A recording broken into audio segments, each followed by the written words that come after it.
How exactly does NELFund work, and who is qualified to benefit? Okay, so maybe I should start with the second half of your question, who's qualified to benefit?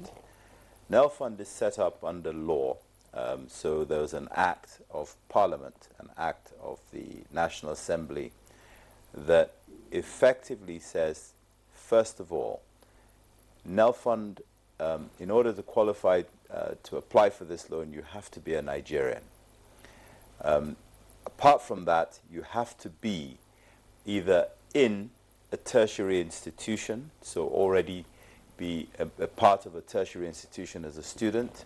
That tertiary institution must be owned by the government of Nigeria or the subnational governments of Nigeria. So effectively, it's a government institutional scheme for Nigerians in Nigeria. So we don't sponsor people to go abroad, only locally. So that's the first qualification criteria. Government universities, or private universities? Okay, so what I said was that it's government-owned, federal or state government-owned universities, no private institutions. Also, let's be careful with the word universities, because I said tertiary institutions. Okay. So it's universities, polytechnics, colleges of education. Those three categories qualify, as long as they're government-owned, whether it's state government or federal government. Okay, can you tell us what prompted, the reforms, to the original Student Loan Act of 2023? Were there issues? So, there were issues, but they were pre-launch issues that were identified. So it's not that the scheme was running already. It's just that the president, when he looked at the initial scheme, which he signed into law on the 12th of June 2023, having been passed in the National Assembly prior to that, decided that there were a number of things that he felt would discriminate against Nigerians. One was the fact that if a family had a household income in excess of 500,000 naira, they wouldn't qualify. The second was the fact that if a student or a loanee wanted to apply for the loan, they would need some sort of guarantor. And the president wasn't comfortable with that because it introduced a gateway, effectively, where there was an opportunity to prevent people for graft and all that sort of thing. The third thing was that the President Bola Ahmed Tinubu, GCFR, wanted the students not just to have the opportunity to access the education, he wanted them to be able to access additional funds, stipends, pocket money, upkeep, call it what you like, but additional funds that go directly to them so that they don't go to class hungry. Now, many students are excited but skeptical. What's in place to show that this is going to be sustainable? Okay, so the excitement is very welcome, and I'm not surprised that students are excited, because for far too long in this country, especially there have been so many and of course, once the party in question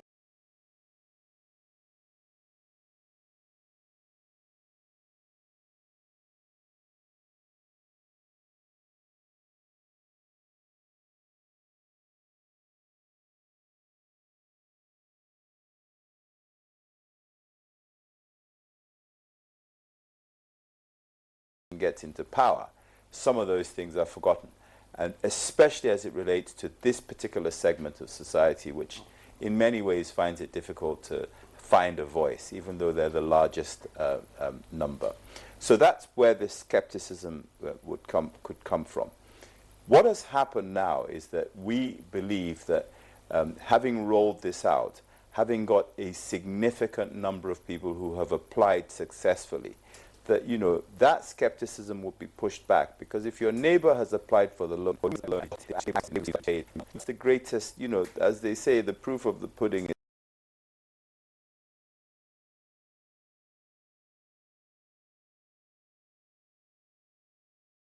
is in the eating. The greatest way to dispel doubt is to show that it's possible and to show that people are getting it. This scheme, you can apply for it online, www.nelf.gov.ng. You don't need to know anybody. You just have to have a device, an internet connection, your JAM, your NIN, your matric number or admission number, name, accurate date of birth.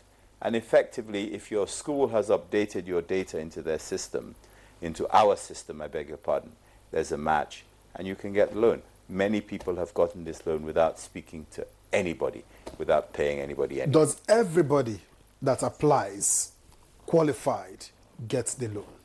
No, otherwise, if everybody that applies qualified to get the loan, then there would be no point in having an application system.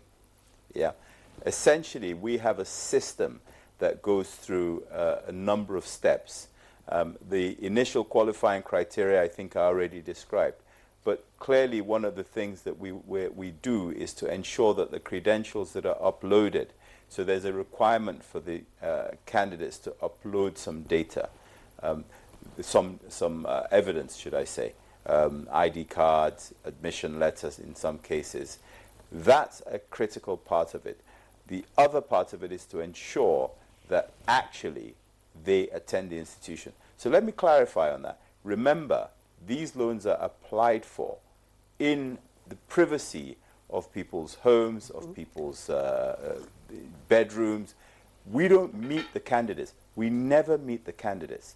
Therefore, we have to go through a process that ensures that they are verified, they're confirmed that by the institution that they're going to, they're confirmed by NIN, which we API, we have a digital handshake with, they're confirmed by JAM, where we have a digital handshake. Effectively, when they put all that information in, we can uniquely identify an individual. If any of that information is incorrect, if it's false, if it's wrong, then of course they are automatically disqualified.